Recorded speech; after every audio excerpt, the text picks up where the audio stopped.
ഈശോ മിശിഹായ്ക്ക് സ്തുതിയായിരിക്കട്ടെ. ഞാൻ മാണിപ്പറമ്പിലച്ചൻ. ഈസ്റ്റർ ഇഷ്താർ ദേവി, പുഷ്കലത, ലൈംഗികത എന്നിവയുടെ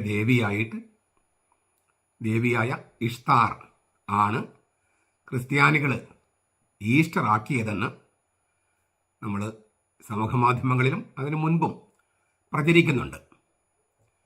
ശുദ്ധ നുണയും തട്ടിപ്പുമാണിത്. പുഷ്കലത, ഫെർട്ടിലിറ്റി, ലൈംഗികത, സെക്സ്, ഇവയുടെ ദേവിയാണ് ഇഷ്താർ ദേവി എന്നും ആ ഇഷ്താർ ദേവിയെ ക്രിസ്ത്യാനികൾ മാമോദിസമയ്ക്ക് ഈസ്റ്റർ ആക്കി എന്നുമാണ് ഇവർ പ്രചരിപ്പിക്കുന്നത്. ഞാൻ ആവർത്തിക്കുന്നു, ഇത് ശുദ്ധ നുണയും തട്ടിപ്പുമാണ്. സമൂഹ മാധ്യമങ്ങൾ പ്രചാരത്തിലായതോടെ ഈ തട്ടിപ്പും വളരെ വ്യാപകമായി. ഇന്ന് നമുക്കതങ്ങ് തിരുത്താം, സത്യമെന്തെന്ന് പ്രചരിപ്പിക്കാം. അതിനാൽ ഈ വീഡിയോ നിങ്ങൾ കാണുമ്പോൾ പരമാവധി ആളുകളിലേക്ക് പ്രചരിപ്പിച്ചാൽ അത് വലിയ സുവിശേഷ വൽക്കരണമായിരിക്കും. ഈ ഉയർപ്പ് തിരുനാളിൻ്റെ സന്ദേശം മറ്റുള്ളവർക്ക് എത്തിക്കുന്ന വലിയ സുവിശേഷ വൽക്കരണമായിരിക്കും. ആദ്യം എന്താണ് ഈ ഈസ്റ്റർ അല്ലെങ്കിൽ ഇഷ്താർ ദേവി, ഇങ്ങനെയുള്ള ബന്ധം പ്രചരിപ്പിക്കാനായിട്ട് കത്തോലിക്ക സഭയിൽ നിന്ന് വിട്ടുപോയിട്ടുള്ളവരും യുക്തിവാദികൾ, നിരീശ്വരന്മാർ അവരൊക്കെ പ്രചരിപ്പിക്കുന്നുണ്ട്. അത് എന്താണ് അതിൻ്റെ അങ്ങനെ പ്രചരിപ്പിക്കുന്നതിൻ്റെ പുറകിലുള്ള സംഗതികളൊന്നും നമുക്കൊന്ന് ആദ്യം പരിശോധിക്കാം. വാസ്തവത്തിൽ രണ്ട് തരത്തിലാണ് അത് പ്രചരിപ്പിക്കുന്നത്. രണ്ട് കാരണങ്ങൾ വെച്ചിട്ടാണ് അവർ പ്രചരിപ്പിക്കുന്നത്. ഒന്നാമത്തെ കാരണം പറയുന്നത് ജർമ്മനിയിലെ ഒരു ദേവിയുടെ പേരായിരുന്നു ഇസ്ത്ര അഥവാ ഉസ്ത്ര. സ്പെല്ലിങ് ഞാൻ പറയാം, ഞാൻ അതിൻ്റെ ഡിസ്ക്രിപ്ഷനകത്ത് അതിൻ്റെ സ്പെല്ലിംഗ് എല്ലാം കൊടുക്കാം. EOSTRE,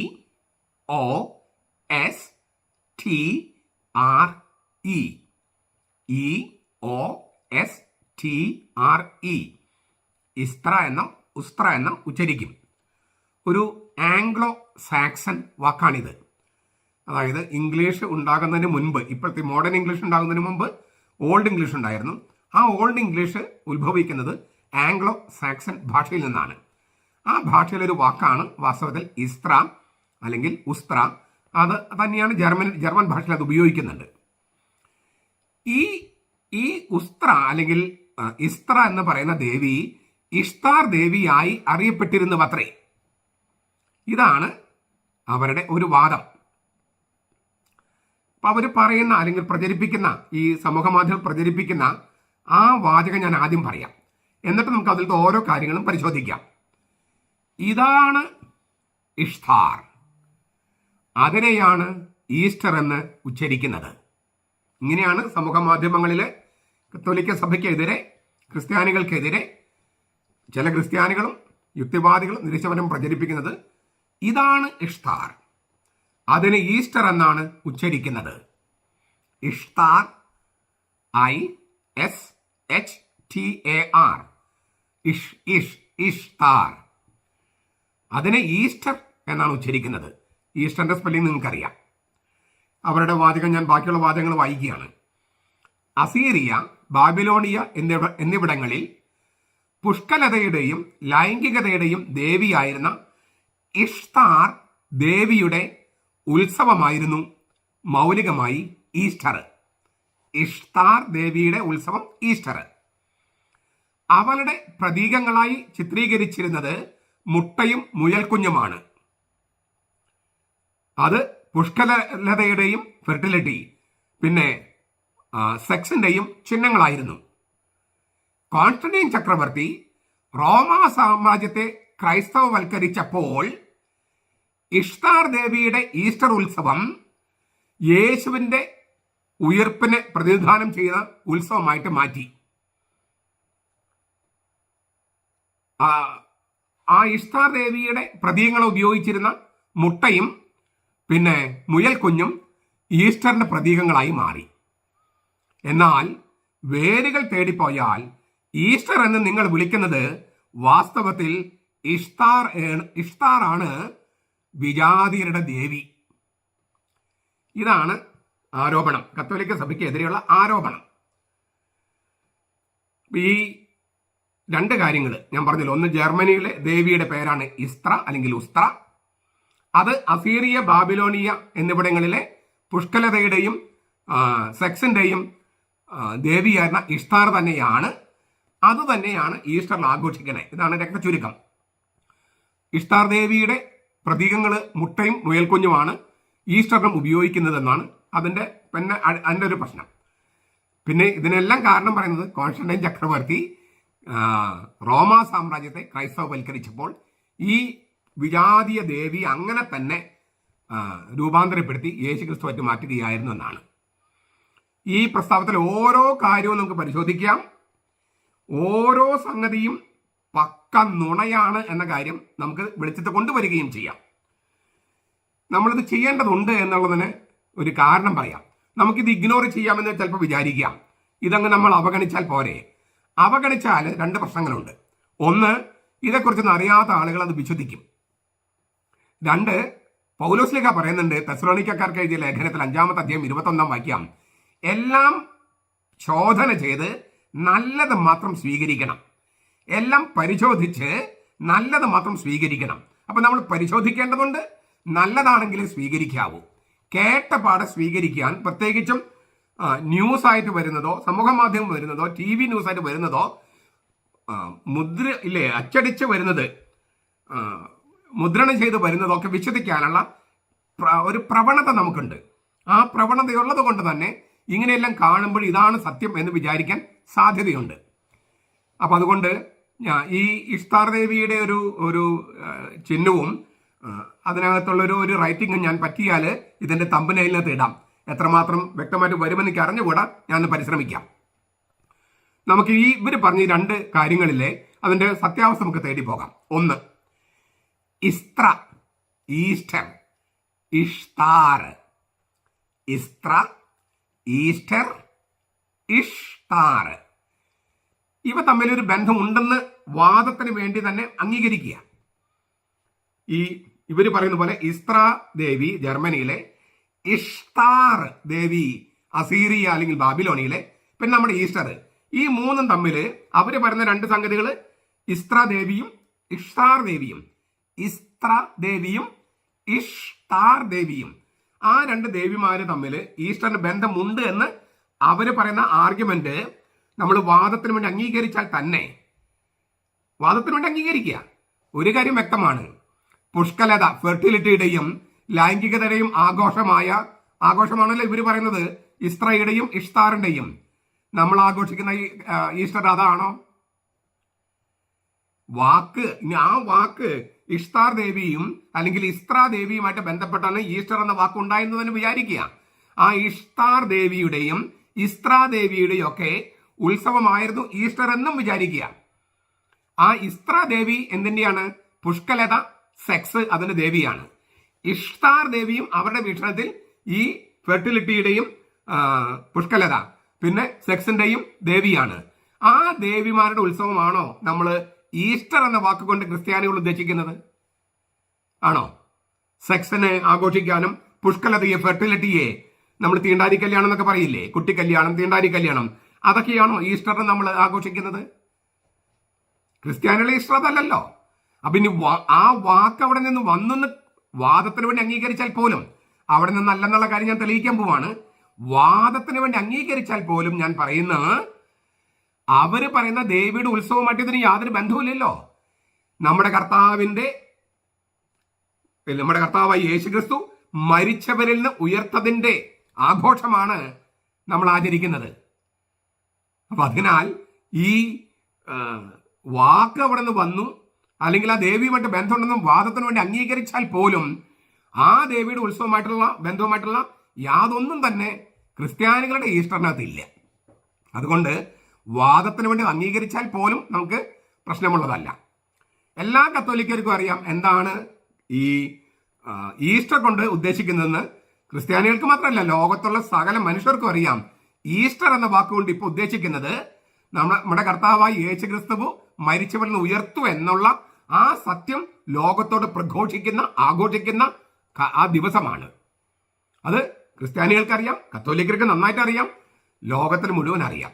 മാത്രമല്ല ഇന്നേ ദിവസം ഏകദേശം 200 കോടി ആളുകളാണ്, 200 കോടി ക്രിസ്ത്യാനികളാണ് വിവിധ ക്രിസ്ത്യാനികൾക്ക് പുറത്തു വേറെ ഉണ്ടാകാം, ഏത് ദൈവത്തിൽ അത്ര വിശ്വാസമില്ലാത്തവർ പോലും പള്ളിയിൽ പോവുകയും ഈ ഈസ്റ്റർ ആചരിക്കുകയൊക്കെ ചെയ്യുന്നു. അതിനാൽ 200 കോടി 700 കോടി ആളുകൾ ഉള്ളതിൽ 200 കോടി അതുകൊണ്ട് തന്നെ മറ്റുള്ളവർക്കും അറിയാം ഇതെന്താണ്, ഈ തിരുനാൾ എന്താണെന്നുള്ള കാര്യം അവർക്ക് അറിയാം. നമ്മുടെ നാട്ടിൽ നമ്മുടെ ഹിന്ദുക്കൾക്കും മുസ്ലിംസിനും ഒക്കെ അറിയാം.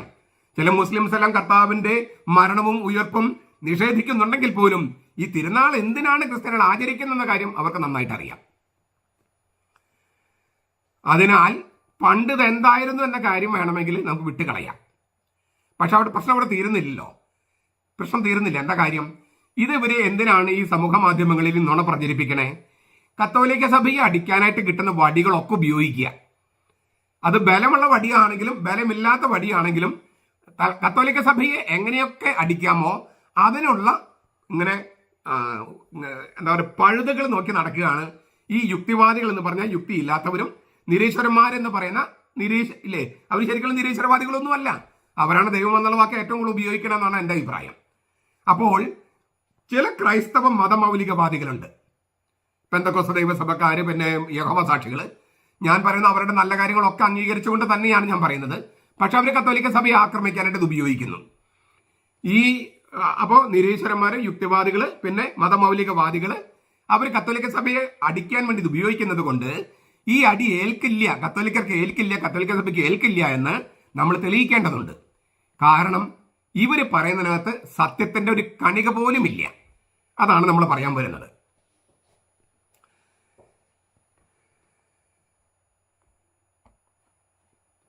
ലോകത്തെ സകല ചരിത്ര പുസ്തകങ്ങൾ നിങ്ങൾ വായിച്ചു നോക്കുക. ലോകത്തെ ചരിത്ര പുസ്തകങ്ങളും നിങ്ങൾ പറയുന്ന ഇവർ പറയുന്ന ഇസ്ത്ര അല്ലെങ്കിൽ ഉസ്ത്ര എന്ന് പറയുന്ന ദേവിയെക്കുറിച്ച് ആകെ കൂടി ഒരേ ഒരു രേഖയെ ഇതുവരെ കിട്ടിയിട്ടുള്ളൂ. ലോകത്തെ സകല ചരിത്ര പുസ്തകങ്ങൾ നിങ്ങൾക്ക് പരിശോധിച്ച് നോക്കാം. ആ പരിശോധിച്ചിട്ട് നമുക്ക് കിട്ടിയിരിക്കുന്ന ഒരേ ഒരു രേഖ, ഇസ്ത്ര അല്ലെങ്കിൽ ഉസ്ത്ര എന്ന് പറയുന്ന ഒരു ദേവിയെക്കുറിച്ചുള്ള ഒരേ ഒരു രേഖ, അത് ഇംഗ്ലണ്ടിലെ 8-ാം നൂറ്റാണ്ടിൽ വിശുദ്ധനായിരുന്ന വിശുദ്ധ ബീഡ്, അദ്ദേഹം വിശുദ്ധനാണ്. ആ ബീഡ് 725 ക്രിസ്തുവർഷം 725 ബി സി അല്ല ക്രിസ്തുവർഷം 725 വിശുദ്ധ Bede the reckoning of time എന്ന ഗ്രന്ഥത്തിൽ ഇങ്ങനെ എഴുതി. അദ്ദേഹത്തിന്റെ വാക്കുകൾ ഞാൻ വായിക്കുകയാണ്. യുസ്ത്രമൊനാദ് EOSTURMONATH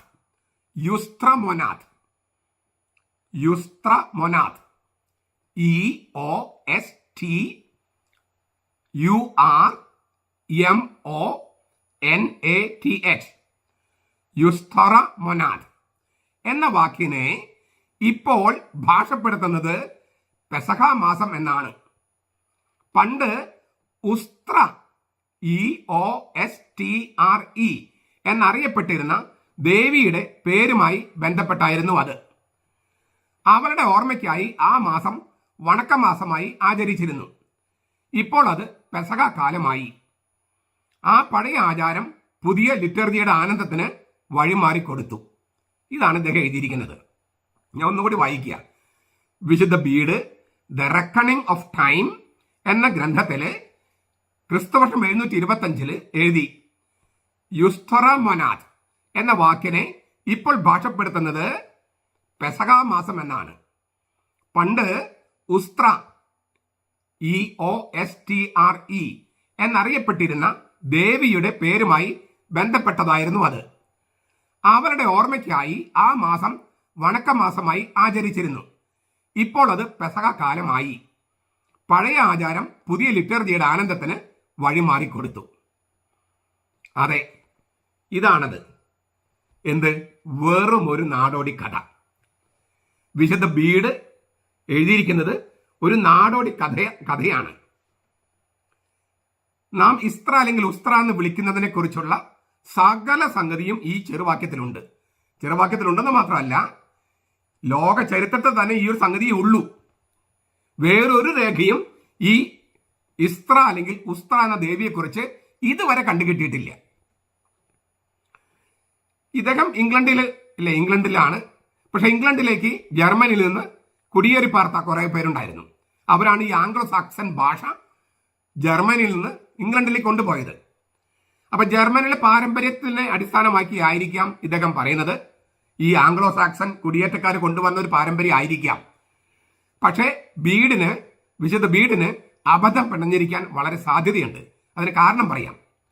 ഒന്ന്, ജർമ്മനിയിൽ ഒന്നും തന്നെ ഇതുവരെ ഇങ്ങനെ ദേവിയെക്കുറിച്ച് ഒരു മിത്തോളജി പോലുമില്ല, ഒരു പുരാണം പോലുമില്ല, ഒരു ഐതിഹ്യമോ മിത്തോ ഇന്ന് വരെ ജർമ്മനിയിൽ ഈ ദേവിയെക്കുറിച്ച് കണ്ടുകിട്ടിയില്ല.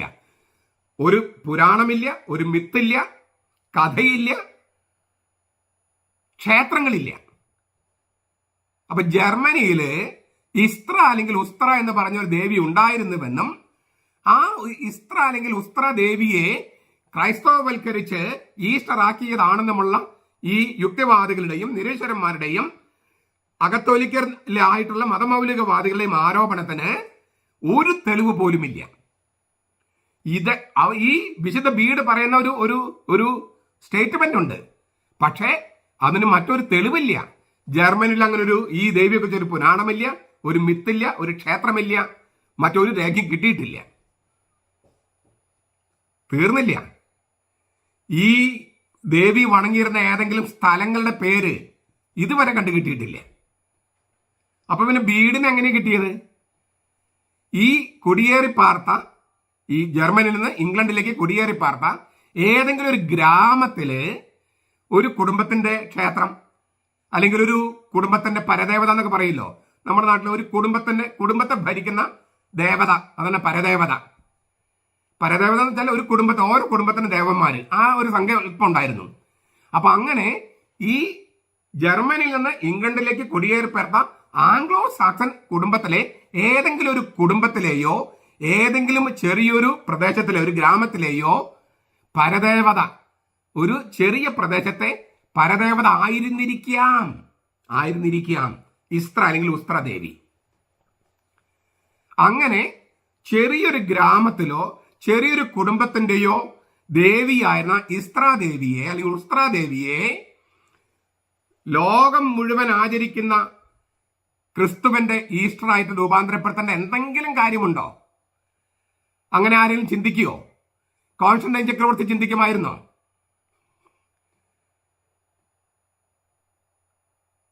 തീർച്ചയായിട്ടുമില്ല. ഇപ്പൊ നമ്മുടെ കേരളത്തിന്റെ ഒരു അങ്ങേയറ്റത്ത് കിടക്കുന്ന ഒരു മൂലയിൽ കിടക്കുന്ന ഒരു ഗ്രാമത്തിലെ ഒരു ദേവി സങ്കല്പം ആഗോളമായിട്ട് വ്യാപിച്ച് കിടക്കുന്ന, റോമാ സാമ്രാജ്യത്തിലും പേർഷ്യ സാമ്രാജ്യത്തിലും വ്യാപിച്ച് കിടക്കുന്ന ഒരു മഹാമതത്തിന്റെ ഏറ്റവും പ്രധാനപ്പെട്ട തിരുനാളായിട്ട് അതിനെ സമന്വയിപ്പിക്കുകയും ഒന്നാക്കേണ്ട കാര്യം ഉണ്ടാകുമോ? 1% പോലും ഉണ്ടാകുമോ? ഇല്ല. വളരെ പ്രസിദ്ധരായ ദേവനോ ദേവിയൊക്കെ ആയിരുന്നെങ്കിൽ ഒരു വാദത്തിന് വേണ്ടിയാണെങ്കിൽ പോലും അംഗീകരിക്കാമായിരുന്നു. ഇത് വെറും ഒരു ചെറിയ ഗോത്രത്തിന്റെയോ ഒരു ആദിവാസി സമൂഹത്തിന്റെയോ ചെറിയൊരു പ്രദേശത്തിന്റെയോ അല്ലെങ്കിൽ ഒരു കുടുംബത്തിന്റെയോ പരദേവത ആയിരുന്നിരിക്കാനേ സാധ്യതയുള്ളൂ. അങ്ങനെ നമ്മൾ വിചാരിക്കുന്നതിന് കാരണം ഈ വിശുദ്ധ ബീഡ് ഇങ്ങനെ എഴുതി എന്നതുകൊണ്ടാണ്. അത് ഈ കുടിയേറി പാർത്തവരിൽ നിന്ന് കിട്ടിയ ഒരു വിവരമായിരിക്കാനാണ് സാധ്യത.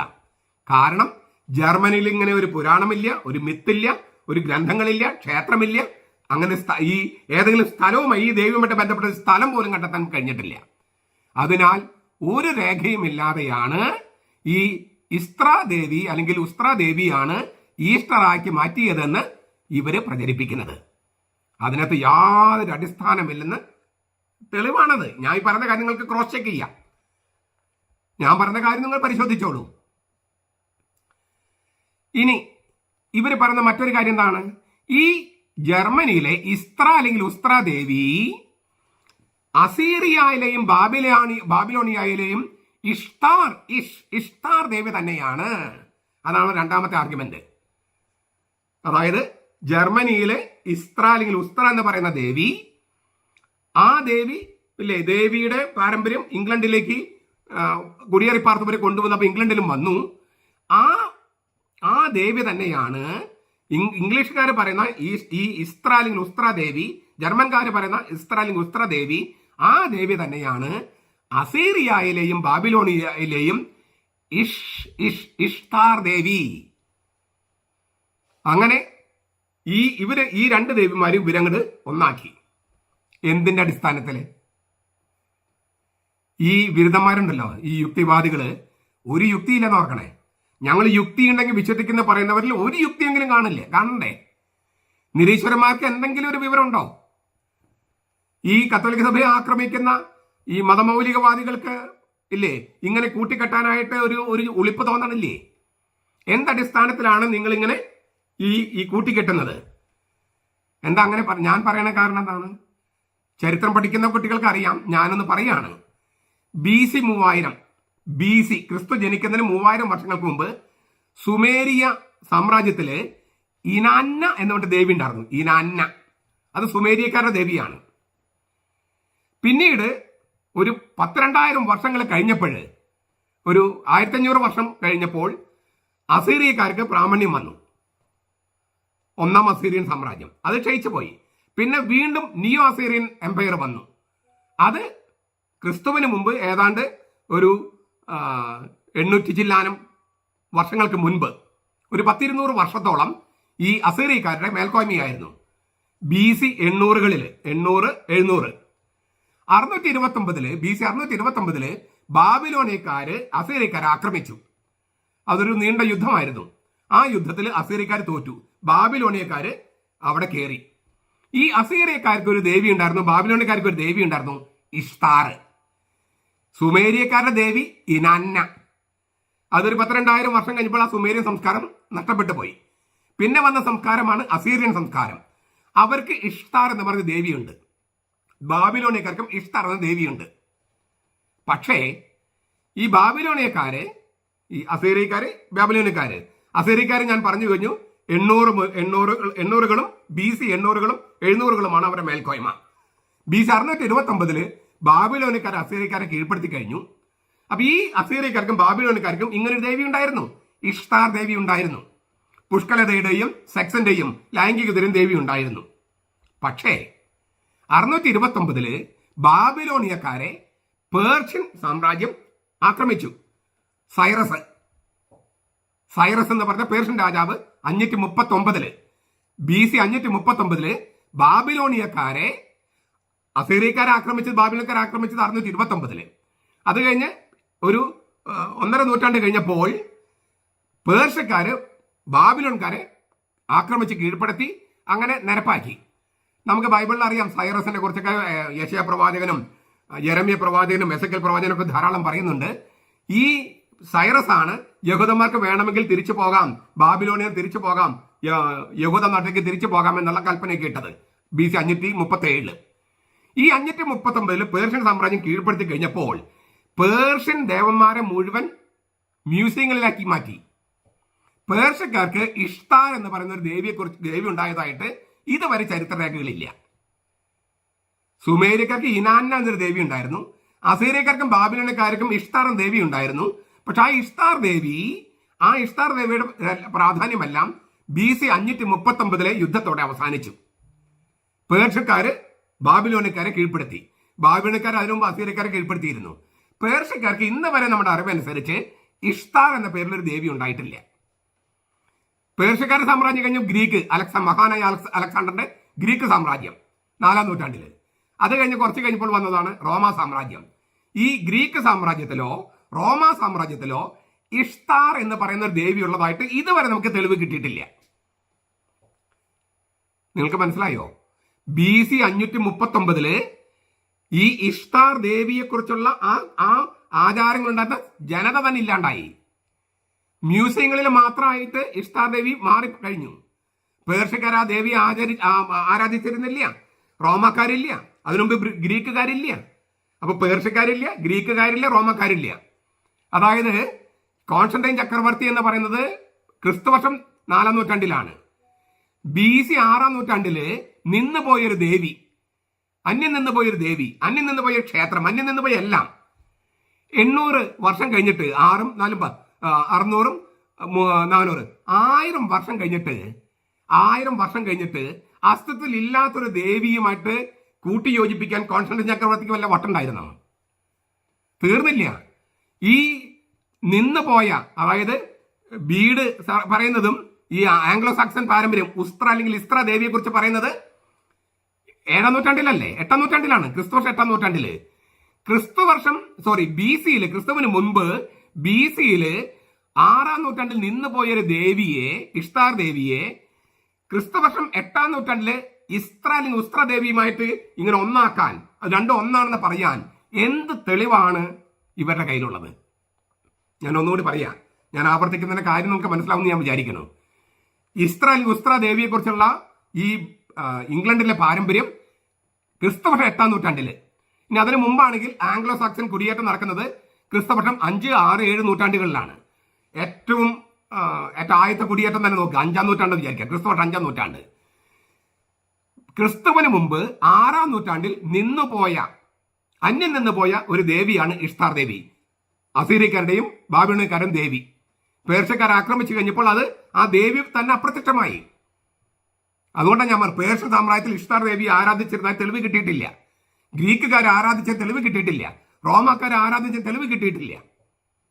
അവർക്ക് അവരുടേതായ ദേവിമാരുണ്ടായിരുന്നിരിക്കാം, പുഷ്കലതയ്ക്കും ഒക്കെ ഉണ്ടായിരിക്കാം. പക്ഷെ ഇഷ്താർ ദേവി ആരാധിച്ചതായി നമുക്ക് കിട്ടിയിട്ടില്ല. അപ്പോൾ BC 6-ാം നൂറ്റാണ്ടില് അന്യം നിന്ന് പോയൊരു ദേവി ക്രിസ്തുവർഷം 5-ാം നൂറ്റാണ്ടില്, അപ്പൊ 6, 5, 11 വർഷം, അതായത് 1100 വർഷം. 1100 വർഷം കഴിഞ്ഞപ്പോൾ ഇസ്ത്ര അല്ലെങ്കിൽ ഉസ്ത്ര ദേവി തന്നെയാണ് ഇഷ്താർ ദേവി എന്ന് പറയാൻ, അവര് ഒന്നാണെന്ന് പറയാൻ ഇപ്പോ ഈ ഉണ്ടായിരിക്കുന്ന യുക്തിവാദികൾക്കും നിരീശ്വരവാദികൾക്കൊക്കെ എവിടെന്ന തെളിവ്? ബാബിലോണിക്കാരുടെയും അസീറിയക്കാരുടെയും ഇഷ്താർ ദേവിയാണ് ഈ ജർമ്മനിയിലുള്ള അല്ലെങ്കിൽ ഇംഗ്ലണ്ടിലുള്ള ഇസ്ത്ര അല്ലെങ്കിൽ ഉസ്ത്ര ദേവി എന്ന് പറയാൻ എന്ത് തെളിവാണ് ഇവരുടെ കയ്യിലുള്ളത്? ഒരു തെളിവെങ്കിലും ഹാജരാക്കാനുണ്ടോ? ഒരു തെളിവെങ്കിലും? വെറുതെ പറഞ്ഞാൽ മതിയാ? തെളിവ് വേണ്ടേ? ഇതിന്റെ കാര്യം എന്താണെന്നറിയാമോ? ഞാനൊരു കാര്യം, നമ്മുടെ പണ്ഡിതന്മാർക്ക് പോലും ഒരു പ്രശ്നമുണ്ട്. എറണാകുളത്ത് ഒരു വർഷങ്ങളായിട്ട് എനിക്ക് എൻ്റെ മുമ്പിലേക്ക് എത്തിയത് 2 കൊല്ലം മുമ്പാണ്. ഞാനതിന് മറുപടി കൊടുക്കുകയും ചെയ്തു. അതായത് ഞായറാഴ്ച എന്ന് വെച്ചാൽ സൂര്യന്റെ ദിനമാണ്. സൂര്യന്റെ ദിനത്തിലേക്ക്, അതായത് സൂര്യനെ ആരാധിച്ചിരുന്ന കോൺസ്റ്റന്റൈൻ ചക്രവർത്തി സൂര്യാരാധന നടപ്പാക്കാൻ വേണ്ടി ശനിയാഴ്ചത്തെ സാബത്ത് ഞായറാഴ്ചയിലേക്ക് മാറ്റി.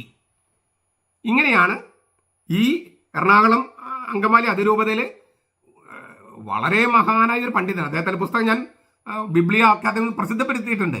അദ്ദേഹം പഠിപ്പിച്ചിരുന്നു. നമ്മൾ ഈ സമൂഹ മാധ്യമം നോക്കുകയാണെങ്കിൽ ആയിരക്കണക്കിന് ആളുകൾ കണ്ടിട്ടുണ്ട്.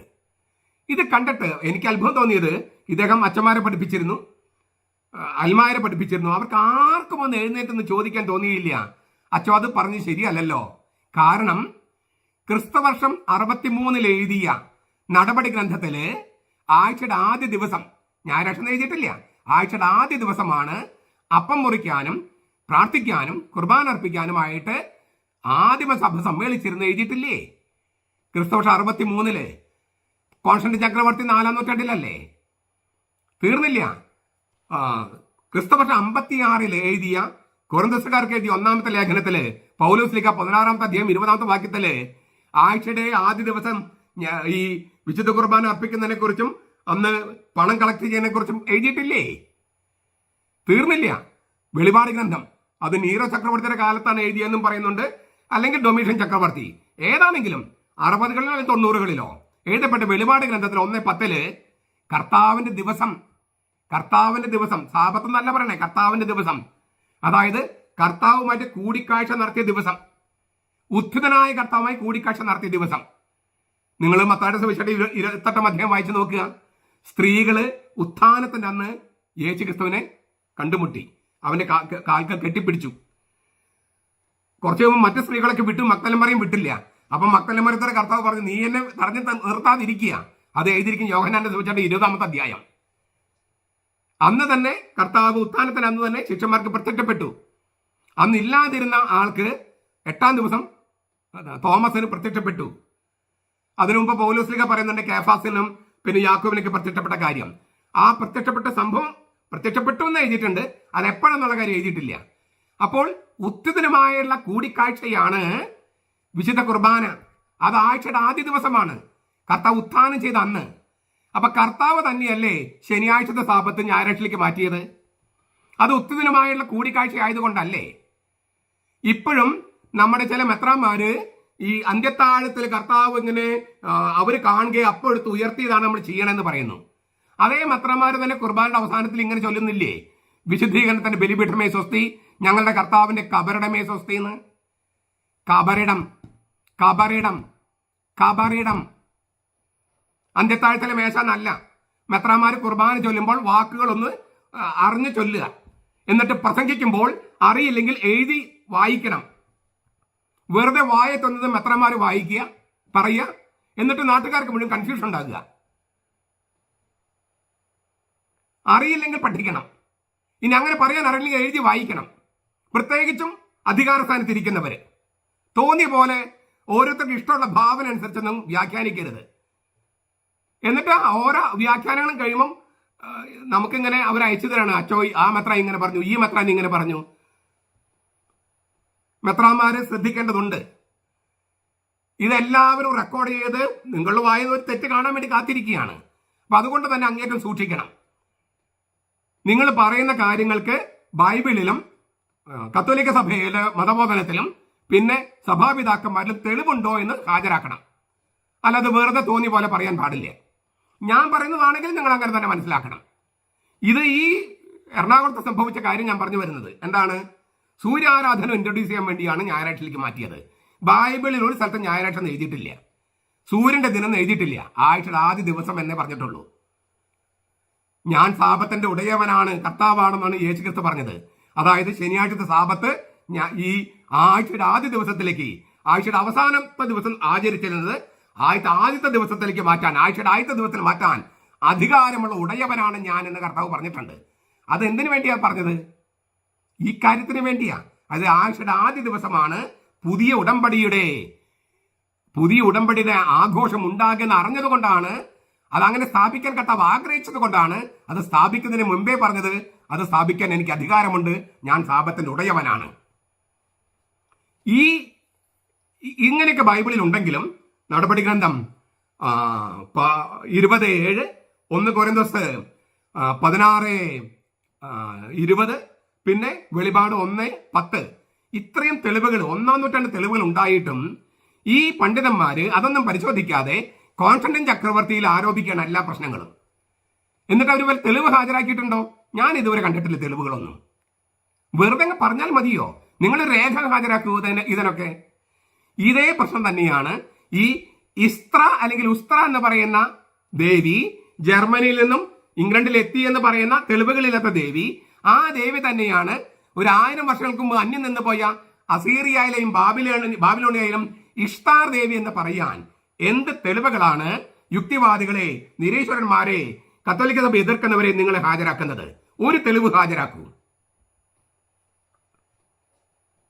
അപ്പോ ഇതെല്ലാം ഇങ്ങനെ ചോദിച്ചു കഴിഞ്ഞപ്പോൾ വേറൊരു സംഗതി ഉണ്ടായി. വേറെ ന്യായം പറയാണ്. പഴയ ആംഗലേയ ഭാഷയിൽ ഇസ്ത്രീ എന്ന് പറഞ്ഞ ഒരു വാക്കുണ്ട്. ഇസ്ത്രീ ഉച്ചാരണം, പക്ഷെ സ്പെല്ലിങ് EASTRE, ഇസ്ത്രീ എന്നാണ് ഉച്ചരിക്കുക. EASTRE, ഇസ്ത്രീ ഒരു വാക്കുണ്ട്. ആ വാക്കിനർത്ഥം ഉദയം എന്നാണ്. ഉദയം, പ്രഭാതം, ഉദയം. അപ്പോ അവര് പറയാണ് അത് ഉദയത്തിന്റെ ദേവതയാണ്. ഈ സ്ത്രീ ഉദയത്തിന്റെ ദേവതയാണ്. ഈ ഉദയം എന്ന് പറയുന്നത് വസന്തകാലമായിരിക്കാം. വസന്തകാലത്തിന്റെ ഉദയം, വസന്തകാലത്തിന്റെ ഉദയത്തിന്റെ ദേവതയാണ്. ഈ വാക്കിൽ നിന്നാണ് ഈസ്റ്റർ വരുന്നത് എന്നാണ് ഇവർ പറയണേ. ആയിരിക്കാം, വസന്തകാലവുമായിട്ട് ഈസ്റ്ററിന്റെ ബന്ധമുണ്ടായിരിക്കാം. പക്ഷെ അങ്ങനെ ദേവിയുള്ളതായിട്ട് നമുക്കറിയില്ല. ഇസ്ത്രീ എന്ന വാക്കിന് ഉദയം എന്ന അർത്ഥമുണ്ട്. അത് വസന്തകാലത്തിന് ഉദയമായിരിക്കാം. പക്ഷെ ഇസ്ത്രീ എന്ന പേരിൽ ദേവിയുള്ളതായിട്ട് നമുക്കറിയില്ല. വസന്തകാലത്തിന്റെ ഉദയം അത് യൂറോപ്പിലും അമേരിക്കയിലൊക്കെ അത് നല്ലതാണ്. കാരണം വസന്തകാലം ആരംഭിക്കുമ്പോഴാണ് ഉയർപ്പ് ഞായർ, വസന്തകാലത്തിന്റെ ആരംഭം. അപ്പൊ ഇസ്ത്രീ എന്ന വാക്കിന് ഉദയം എന്ന അർത്ഥമുണ്ട്. അത് വസന്തകാലത്തിന് ഉദയത്തെ ആയിരിക്കാം ഉദ്ദേശിക്കുന്നത്.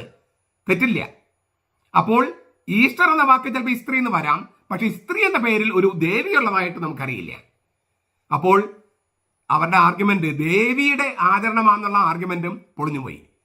ഇസ്ത്രീ എന്ന വാക്കിന് ഉദയം എന്ന അർത്ഥമുണ്ട്. അത് എന്തിന്റെ ഉദയമാണെന്ന് കൃത്യമായിട്ട് അറിയില്ല. ഒരു പക്ഷെ വസന്തകാലത്തിന് ഉദയമായിരിക്കാം. വസന്തകാലത്തിന് ഉദയമാണെങ്കിൽ അതിന് പാശ്ചാത്യ ലോകത്ത് അതിനൊരു അർത്ഥമുണ്ട്. എന്താണ്? വസന്തകാലം ആരംഭിക്കുന്നത് ഏതാണ്ട് ഈ സമയത്താണ്. കർത്താവിന്റെ ഉത്ഥാനം തുടങ്ങുന്ന ആ ദിവസങ്ങളോട് അടുപ്പിച്ചാണ് വസന്തകാലം ആരംഭിക്കുന്നത്. പക്ഷേ നമ്മുടെ നാട്ടിൽ വസന്തകാലം അപ്പോഴല്ലല്ലോ. നമുക്കിപ്പോൾ വേനൽക്കാലമാണ്. ചൂടെത്ര 40 42 വസന്തകാലം അല്ലല്ലോ, സ്പ്രിംഗ് അല്ലല്ലോ നമുക്ക്. അപ്പൊ നമ്മൾ കേരളത്തിൽ ഈസ്റ്റർ എന്ന വാക്ക് ഉപയോഗിക്കുമ്പോൾ വസന്തകാലത്തിന്റെ ഉദയം എന്ന് പറയുന്നതിന് ഒരു പോരായ്മയുണ്ട്. ഇനി അതിന്റെ പോരായ്മ ഞാൻ കുറച്ച് കഴിയുമ്പോൾ പിന്നെയും പറഞ്ഞു തരാം. അത് തിരുവോണം കഴിയട്ടെ.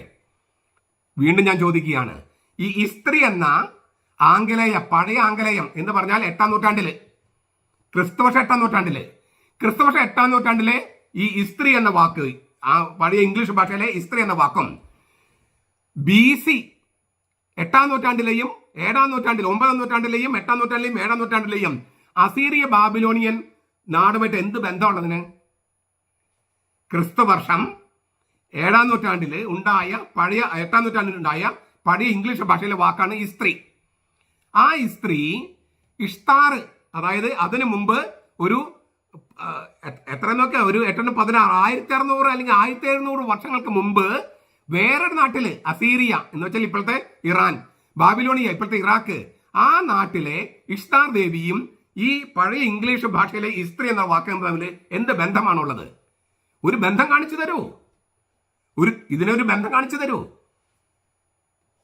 ചുരുക്കത്തില് ക്രിസ്തുവർഷം, ഞാൻ ആവർത്തിക്കുകയാണ്, ക്രിസ്തുവർഷം 5-7 നൂറ്റാണ്ടുകളിൽ ജർമ്മനിയിൽ നിന്നും ബ്രിട്ടനിലേക്ക് കുടിയേറിയ കൊണ്ടുവന്ന ആംഗ്ലോ സാക്സൺ ഭാഷയാണ് ഇംഗ്ലീഷ്. അതിൽ പഴയ ഇംഗ്ലീഷ് ഉണ്ട്. പഴയ ഇംഗ്ലീഷ് ഇപ്പോൾ നമുക്ക് വായിച്ചാൽ മനസ്സിലാക്കുക പോലും ഇല്ല സ്പെല്ലിങ്. പിന്നെ അതിൽ നിന്ന് പുതിയ ഇംഗ്ലീഷ് വന്നു. ഇതൊക്കെ ഈ ക്രിസ്തുവിന് ശേഷം 7-ാം നൂറ്റാണ്ടിന് ശേഷം സംഭവിച്ച കാര്യങ്ങളാണ്. അത് ക്രിസ്തുവർഷത്തിന് മുമ്പ് 900 വർഷങ്ങൾക്ക് മുമ്പ് അല്ലെങ്കിൽ 800 വർഷങ്ങൾക്ക് മുമ്പ് അല്ലെങ്കിൽ 700 വർഷങ്ങൾക്ക് മുമ്പ് ഉള്ള ഒരു പാരമ്പര്യം, അത് മണ്ണിൽ നിന്ന് പോയ ഒരു പാരമ്പര്യമായിട്ട് ബന്ധിപ്പിക്കാൻ എന്തെങ്കിലും തെളിവുകൾ വേണ്ടേ? ഇതുവരെ തെളിവും ഇവർ ഹാജരാക്കിയിട്ടില്ല.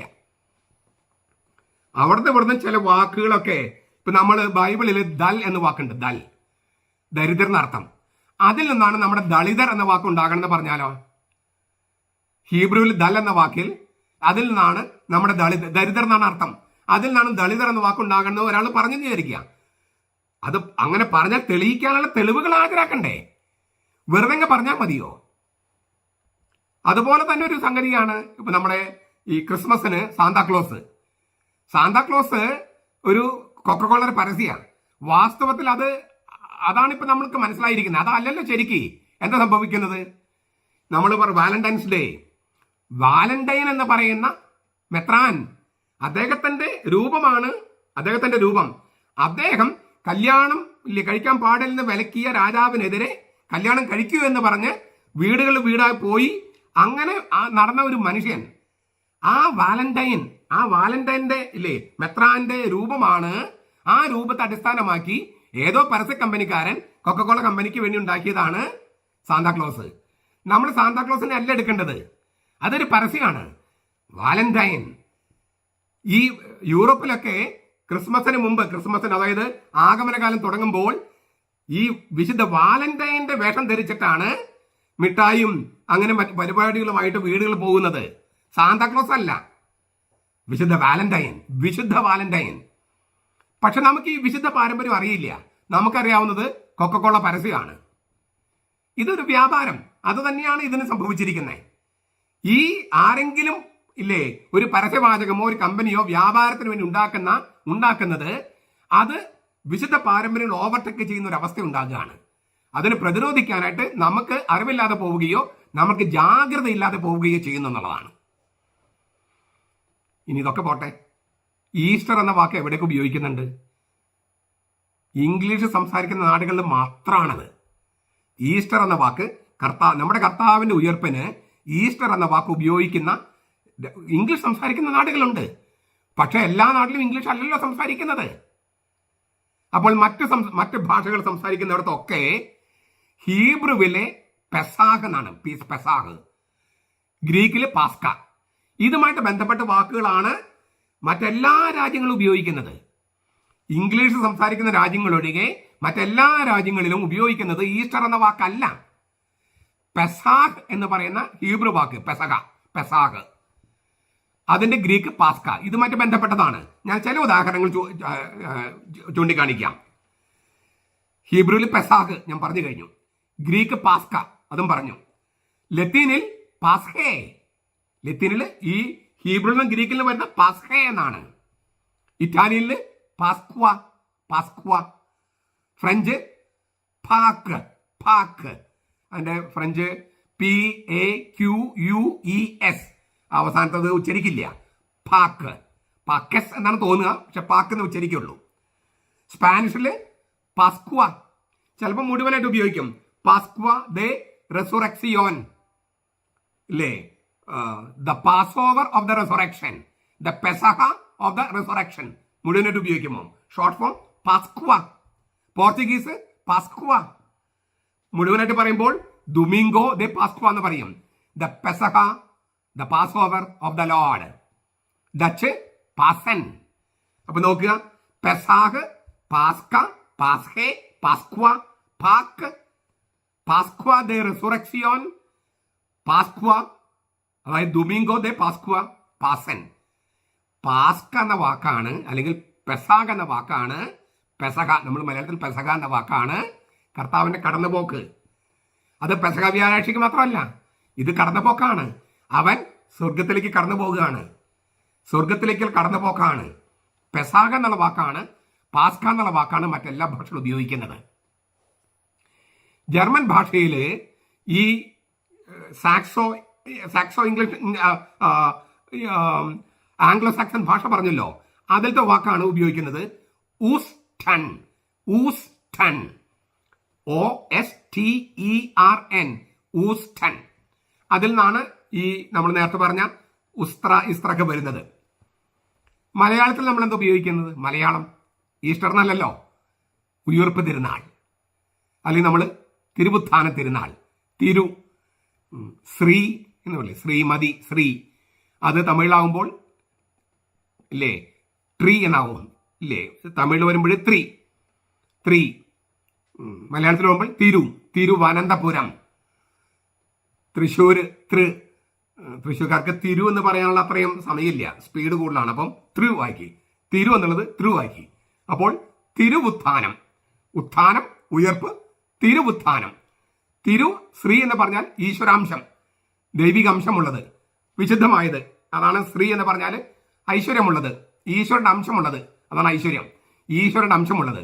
അപ്പോൾ ഈശ്വരാംശമുള്ള അന്ന് ചോദിച്ചാൽ വിശുദ്ധമായതാണ് ഉദ്ദേശിക്കുന്നത്. ദ ഹോളി റെസറക്ഷൻ, തിരുവുത്ഥാനം, ഉയർപ്പ് തിരുനാൾ. അപ്പോൾ നമ്മൾ ഹാപ്പി ഈസ്റ്റർ എന്ന് പറഞ്ഞാൽ വസന്തകാലത്തിന് ഉദയം. ആ വസന്തകാലം രണ്ട് തരത്തിലാകാം. ഒന്ന് ആധ്യാത്മികമായ വസന്തകാലം. ആ അർത്ഥത്തിൽ ഈസ്റ്റർ ഉപയോഗിക്കാം, തെറ്റൊന്നുമില്ല.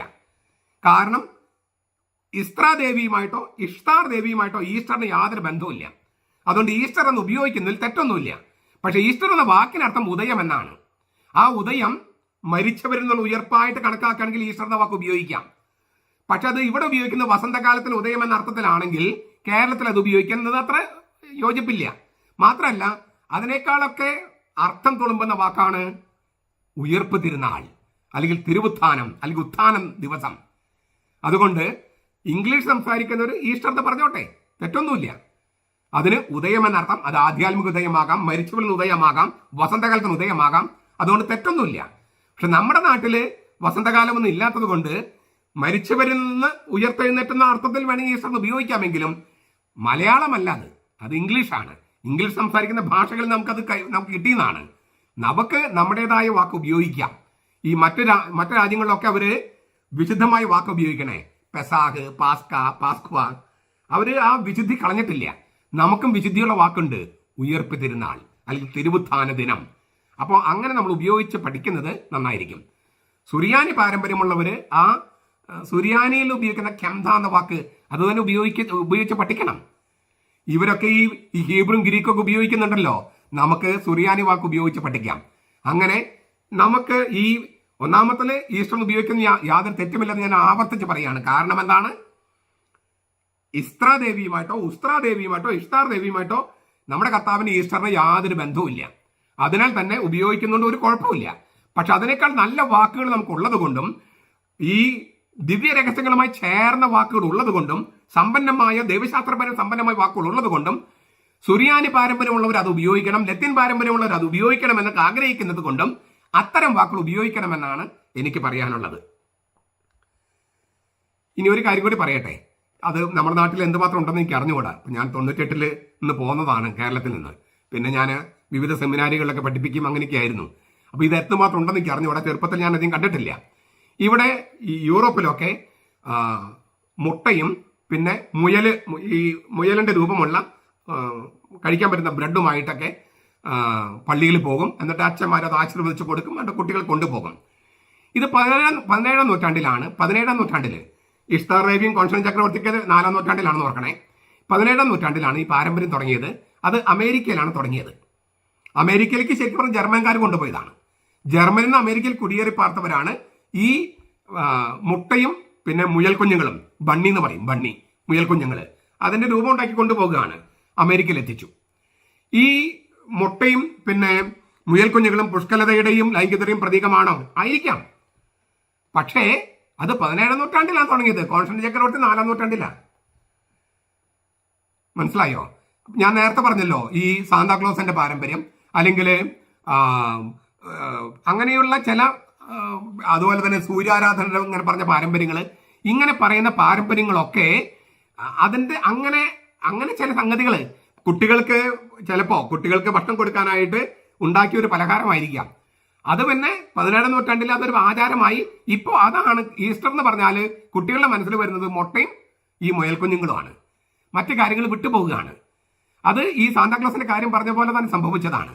അതിന്റെ വേരുകൾ തേടി പോകുമ്പോൾ പുണ്യമായി കിടക്കുന്ന സംഗതികൾ ഉണ്ടാകാം, ചിലപ്പോൾ ഉണ്ടാകണമെന്നില്ല, പരസ്യമായിരിക്കാം. അപ്പൊ കുട്ടികൾക്ക് ഭക്ഷണം കൊടുക്കാനോ കളിക്കാനോ കൊടുത്തൊരു സംഗതി അത് ഓവർടേക്ക് ചെയ്യാണ് വിശുദ്ധ പാരമ്പര്യത്തെ. അത് സംഭവിച്ചത് 17-ാം നൂറ്റാണ്ടിലാണ്, അല്ലാണ്ട് 4-ാം നൂറ്റാണ്ടിലല്ല. നമുക്ക് പറഞ്ഞു കഴിഞ്ഞാൽ ഇനി അവർ പറഞ്ഞൊരു കാര്യം കൂടി നിഷേധിക്കാൻ ഞാൻ ഒരുങ്ങാണ്. കോൺസ്റ്റന്റൈൻ ചക്രവർത്തി റോമാ സാമ്രാജ്യത്തെ ക്രൈസ്തവവൽക്കരിച്ചിട്ടില്ല. കോൺസ്റ്റന്റൈൻ ചക്രവർത്തി റോമാ സാമ്രാജ്യത്തെ ക്രൈസ്തവവൽക്കരിച്ചിട്ടില്ല. അതുകൊണ്ട് തന്നെ ഇഷ്താർ ദേവിയുടെ ഉത്സവത്തെ ഈസ്റ്ററാക്കി മാറ്റിയിട്ടുമില്ല. അത് ഇംഗ്ലീഷ് സംസാരിക്കുന്ന നാടുകളിൽ ക്രിസ്തുവർഷം 8-ാം നൂറ്റാണ്ടിന് ശേഷം സംഭവിച്ചതാണ്. ക്രിസ്തുവർഷം 8-ാം നൂറ്റാണ്ടിന് ശേഷം. കോൺസ്റ്റന്റൈൻ ചക്രവർത്തി 4-ാം നൂറ്റാണ്ടിലാണ്. ക്രിസ്ത്യാനികൾക്കെതിരെ മതമർദ്ദനം അവസാനിപ്പിക്കുകയാണ് കോൺസ്റ്റന്റൈൻ ചക്രവർത്തി ചെയ്തത്. റോമാ സാമ്രാജ്യത്തിലെ ക്രിസ്ത്യാനികൾക്കെതിരെയുള്ള മതമർദ്ദനം അവസാനിപ്പിച്ചു. 1. 2. ആര്യൻ പാഷാണം നിർത്തലാക്കാൻ വേണ്ടിയാണ് നിക്കോസ് സൂനോദോസ് വിളിച്ചത്. ആര്യൻ പാഷാണം നിർത്തലാക്കാൻ. പിന്നെ അക്കാലത്ത് ഉയർപ്പ് തിരുനാൾ പലയിടത്തും പല തീയതികളിലാണ് ആഘോഷിച്ചിരുന്നത്. അത് ഒരേ തീയതിയിലാക്കി. കോൺസ്റ്റന്റൈൻ ചക്രവർത്തി അല്ല ഉയർപ്പ് തിരുനാൾ ആരംഭിച്ചത്. ആദിമ സഭയിലെ ഏറ്റവും ആദ്യം തുടങ്ങിയ കത്തോലിക്ക സഭയിലെ ഏറ്റവും ആദ്യം തുടങ്ങിയ തിരുനാളാണ് ഉയർപ്പ് തിരുനാൾ. അങ്ങനെ പലയിടത്തും പല തീയതികളിലാണ് ഉയർപ്പ് തിരുനാൾ ആഘോഷിച്ചിരുന്നത്. അത് ഒരു തീയതിയിലേക്ക് ആക്കി കോൺസ്റ്റന്റൈൻ ചക്രവർത്തി. ഞാൻ ഒന്നുകൂടി ആവർത്തിക്കുക. കോൺസ്റ്റന്റൈൻ ചക്രവർത്തി റോമാ സാമ്രാജ്യത്തെ ക്രൈസ്തവവൽക്കരിച്ചിട്ടില്ല. അദ്ദേഹം ഇഷ്താർ ദേവിയെ മാറ്റാൻ വേണ്ടി ഈസ്റ്ററാക്കി മാറ്റിയിട്ടില്ല. ആര്യൻ പാഷാണ്ഡത നിർത്തലാക്കാൻ വേണ്ടിയാണ് നിക്കോസ് സൂനോദോസ് വിളിച്ചത്. പിന്നെ ഈ ഉയർപ്പ് തിരുനാൾ പല സ്ഥലത്തും പല തീയതികളിൽ ആഘോഷിച്ചിരുന്നത് ഒരേ തീയതിയിലേക്ക് അദ്ദേഹം മാറ്റി. അതുകൊണ്ട് അദ്ദേഹം ചെയ്യാത്ത കാര്യങ്ങൾ അദ്ദേഹത്തിൽ ആരോപിച്ച് അദ്ദേഹത്തെ പാപിയാക്കരുത്. അപ്പൊ നമുക്ക് ഉപസംഹാരമായിട്ട് നമുക്ക് ഇങ്ങനെ പറയാം. ഇഷ്താർ എന്നാണ് ഉച്ചാരണം ദേവിയുടെ, ഈസ്റ്റർ എന്നല്ല. 2. ബാബിലോണുകാരുടെ ദേവിയുടെ ഉത്സവമായി ഈസ്റ്റർ ഒരിക്കലും കൊണ്ടാടിയിരുന്നില്ല. ബാബിലോണിയക്കാരുടെ ഇഷ്താർ ദേവിയുടെ ഉത്സവമായി ഈസ്റ്റർ ഒരിക്കലും കൊണ്ടാടിയിരുന്നില്ല. ഞാൻ ഒന്നുകൂടി ആവർത്തിക്കുകയാണ്. അസീറിയക്കാരുടെയോ ബാബിലോണിക്കാരുടെയോ പുഷ്കലതയുടെയും ലൈംഗികതയുടെയും ദേവിയുടെ ഉത്സവമായി ഒരു ഘട്ടത്തിലും ഈസ്റ്റർ ആഘോഷിച്ചിരുന്നില്ല. ഏപ്രിൽ മാസത്തിനുള്ള പേരാണ് ഈസ്റ്റർ. ഈസ്റ്റർ എന്ന് പറഞ്ഞാൽ ഞാൻ നേരത്തെ പറഞ്ഞു വസന്തകാലം എന്ന് വെച്ചാൽ വസന്തകാലം ആരംഭിക്കുന്നു ഏപ്രിൽ, മെയ്, ജൂൺ. അതിനുള്ള പേരാണ് ഈസ്റ്റർ. ഏപ്രിൽ മാസത്തിലുള്ള പേരാണ് ഈസ്റ്റർ. ഇംഗ്ലീഷ് സംസാരിക്കുന്ന നാടുകളിൽ മാത്രം വസന്തകാലത്ത് വരുന്ന ഉയർപ്പ് തിരുനാളിനെയും ഒരു മാസം നീണ്ടു നിൽക്കുന്ന ആഘോഷങ്ങൾ സൂചിപ്പിക്കാൻ ഈസ്റ്റർ എന്ന വാക്ക് ഇംഗ്ലീഷ് സംസാരിക്കുന്ന നാട് ഉപയോഗിക്കുകയായിരുന്നു. അത് ഈസ്റ്റർ എന്ന് പറഞ്ഞാൽ വസന്തകാലം വെച്ചാൽ ഏപ്രിൽ മാസം മുഴുവൻ ഉയർപ്പ് തിരുനാൾ ആയതുകൊണ്ട് നമ്മൾ വണക്കമാസം എന്ന് പറയില്ല, മാതാവിന്റെ വണക്കമാസം, യൗസബിന്റെ വണക്കമാസം, തിരുവനന്തപുരത്തിന്റെ വണക്കമാസം എന്ന് പറയുന്ന പോലെ ഉയർപ്പ് തിരുനാളിന്റെ മാസം എന്ന അർത്ഥത്തിലാണ് ഈസ്റ്റർ ഉപയോഗിച്ചത്. ഈസ്റ്റർ എന്ന വാക്കിന് വസന്തകാലത്തിന്റെ ആരംഭം എന്നുള്ള ഏപ്രിൽ മാസം എന്നാണ് അർത്ഥം. 5-7 നൂറ്റാണ്ടുകളിൽ ജർമ്മനിയിൽ നിന്ന് ഇംഗ്ലണ്ടിലേക്ക് കുടിയേറിയവരാണ് അങ്ങനെ ആദ്യമായിട്ട് ഉപയോഗിച്ച് തുടങ്ങിയത്. 5-ാം നൂറ്റാണ്ടിന് ശേഷം. കോൺസ്റ്റന്റൈൻ ജീവിച്ചിരുന്നത് 4-ാം നൂറ്റാണ്ടിലാണ്. മാത്രമല്ല അദ്ദേഹം ഇംഗ്ലണ്ടിലല്ലായിരുന്ന കാര്യം അറിയാലോ. അതിനാൽ യേശുവിനെ പ്രതിനിധാനം ചെയ്യാൻ കോൺസ്റ്റന്റൈൻ ചക്രവർത്തി ഈസ്റ്റർ എന്ന വാക്ക് ഉപയോഗിച്ചിട്ടേയില്ല. ഇഷ്താർ ദേവിയുടെ ഉത്സവമായിട്ട് ബന്ധപ്പെടുത്തിയും കോൺസ്റ്റന്റൈൻ വാക്ക് ഉപയോഗിച്ചിട്ടേയില്ല. മുട്ടയും മുതലൊക്കെ ഈ അടുത്ത കാലത്ത് 17-ാം നൂറ്റാണ്ടിൽ അമേരിക്കയിലും പിന്നെ അമേരിക്കയിൽ നിന്ന് മറ്റ് രാജ്യങ്ങളിലേക്കും പടർന്നതാണ്. അമേരിക്കയിലേക്ക് കൊണ്ടുചെന്നത് ജർമ്മനിക്കാരാണ്. അതും കുട്ടികൾക്ക് വേണ്ടി തുടങ്ങിയ ഒരു സംഗതി ആഘോഷങ്ങളിലേക്ക് പ്രവേശിച്ചു. അതിനാൽ നമ്മൾ ഹാപ്പി ഈസ്റ്റർ എന്ന് പറയുമ്പോൾ നമ്മൾ ഉദ്ദേശിക്കുന്ന അർത്ഥം എന്താണെന്ന് അറിയുന്നത് നല്ലതാണ്. ഏപ്രിൽ മാസം എന്നാണ് അർത്ഥം, അല്ലെങ്കിൽ അതിന് ഉദയം എന്ന അർത്ഥമുണ്ട്, അല്ലെങ്കിൽ വസന്തകാലം എന്ന അർത്ഥമുണ്ട്. ഞാൻ പറഞ്ഞല്ലോ, ഉദയം എന്നതിന് ആധ്യാത്മികാർത്ഥം ഉണ്ടാകാം, വസന്തകാലം എന്നതിന് ആധ്യാത്മികാർത്ഥം ഉണ്ടാകാം. വേനലും ഈ സീസൺ മാത്രമല്ല. എങ്കിലും സുറിയാനി പാരമ്പര്യമുള്ളവർ സുറിയാനി വാക്ക്, ലത്തീൻ പാരമ്പര്യമുള്ള ലത്തീൻ വാക്ക് ഉപയോഗിക്കുന്നതാണ് നല്ലത്. കാരണം ആ വാക്കുകൾക്ക് രക്ഷാചരിത്രവുമായിട്ട് അഭേദ്യം ബന്ധമുള്ള, വിശുദ്ധ പാരമ്പര്യങ്ങളുമായിട്ട് ബന്ധമുള്ള, ബൈബിളുമായിട്ട് ബന്ധമുള്ള, തിരുവചനവുമായിട്ട് ബന്ധമുള്ള വാക്കുകളാണ്. ഉയർപ്പ് തിരുനാൾ, നമ്മുടെ കർത്താവിന്റെ തിരുവുത്ഥാന ദിവസം, അങ്ങനെയുള്ള വാക്കുകൾ ക്യംദ അല്ലെങ്കിൽ പാസ്ക, പെസാഹ് ഇങ്ങനെയുള്ള വാക്കുകൾ ഉപയോഗിക്കുന്നതാണ് കുറെ കൂടി നല്ലത്. നമ്മൾ ഇപ്പൊ തൊട്ട് ഉപയോഗിച്ച് തുടങ്ങിയാൽ നമുക്കത് കുറേയും കൂടി ആ വാക്കുകൾക്ക് വിശദീകരണം ആവശ്യമില്ല. ഈസ്റ്റർ നമുക്ക് വിശദീകരിക്കേണ്ടി വരും. ഈ വാക്കുകളാണെങ്കിൽ വിശദീകരിക്കേണ്ട. ഉയർപ്പ് തിരുനാൾ എന്ന് പറഞ്ഞാൽ മാത്രമല്ല അത് വലിയ സുവിശേഷ പ്രഘോഷണമാകും. അതിനാൽ അങ്ങനെയുള്ളൊരു സുവിശേഷ പ്രഘോഷണത്തിന് ഇന്ന് ഈ ഉയർപ്പ് തിരുനാൾ ദിവസം നമുക്ക് തുടക്കം കുറിക്കാം. ഒരു മാസ് ക്യാമ്പയിനാണ് ഞാൻ പറയുന്നത്. നിങ്ങൾ കണ്ടവരും കേട്ടവരും ഒക്കെ ഇത് പ്രചരിപ്പിക്കുക. ഞാൻ എന്റെ വീഡിയോ നന്നാക്കാൻ വേണ്ടിയിട്ടല്ല, ഇത് അവർക്കെതിരെയുള്ള എല്ലാ തെളിവുകളും ഹാജരാക്കിയിട്ടാണ് ഞാൻ പറയുന്നത്. നിങ്ങൾ ഇതെല്ലാം പരിശോധിച്ച് നോക്കിക്കോളൂ. ഞാൻ പറയുന്നത് ശരിയാണെന്ന് നിങ്ങൾക്ക് പരിശോധിച്ച് നോക്കാം. എനിക്ക് തെറ്റ് പറ്റിയിട്ടുണ്ടെങ്കിൽ നിങ്ങൾക്ക് എന്നെ തിരുത്താം. ഇതൊന്ന് പ്രചരിപ്പിച്ച് നമുക്ക് നമ്മുടെ വിശുദ്ധ പാരമ്പര്യങ്ങൾ വീണ്ടെടുക്കണം. ഞാൻ മുമ്പ് പറഞ്ഞിട്ടുള്ള കാര്യം പറയട്ടെ. ഭാവി എന്ന് പറയുന്നത് പാരമ്പര്യമാണ്. ഭൂതകാലത്ത് ഇല്ലേ കർത്താവ് ഉയർത്തെഴുന്നേറ്റു, അവൻ ഇന്നും ജീവിക്കുന്നു, വർത്തമാനത്തിൽ ജീവിക്കുന്നു. ആ ഭൂതകാലം ഇല്ലേ, ആ പാരമ്പര്യമാണ് നമ്മുടെ ഭാവി. അതുകൊണ്ട് നമ്മുടെ സഭയുടെ ക്രിസ്ത്യാനികളുടെ ഭാവി എന്ന് പറയുന്നത് ഭൂതമാണ്, പാരമ്പര്യമാണ്. അത് നമ്മൾ മനസ്സിലാക്കി അത് വീണ്ടെടുക്കാൻ നമുക്ക് പരിശ്രമിക്കാം. എല്ലാവർക്കും നമ്മുടെ കർത്താവിന്റെ ഉയർപ്പ് തിരുനാളിന്റെ മംഗളങ്ങൾ.